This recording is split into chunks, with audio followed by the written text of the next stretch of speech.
In today's video, I'm going to teach you how to run a 1099 contractor balance report in QuickBooks Online.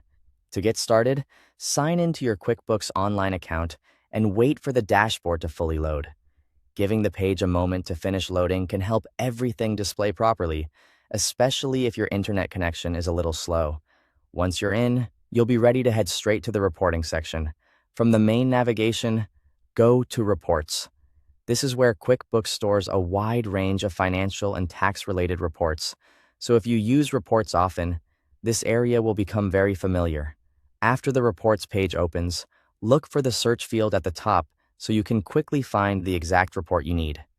In the search box, type either 1099 Contractor Balance Detail or 1099 Contractor Balance Summary. Both reports are useful, but they serve slightly different purposes.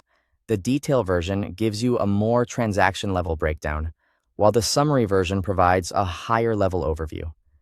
Choose the one that best fits what you want to review. Once you see the report in the search results, click to open it.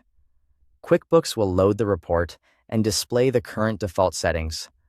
Before reviewing the information, it's important to make sure the date range is correct, since that will determine which payments and balances appear.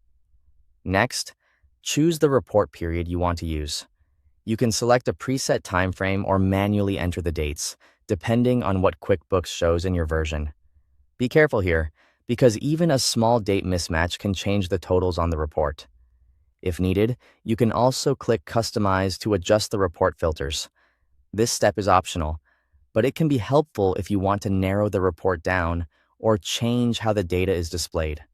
For example, you may want to focus on a specific set of records or refine the view for easier review. After making any changes, click Apply Changes. This tells QuickBooks to refresh the report using the settings you selected. Give it a second to update, and then carefully review the results on screen. Take your time here and make sure the information matches what you expect for the selected period. If you'd like to keep a copy or send it to someone else, you can use the print or export icons. Printing is useful if you need a hard copy, while exporting is a great option if you want to save the report digitally or work with it outside QuickBooks. And that's how to run and review a 1099 contractor balance report in QuickBooks Online.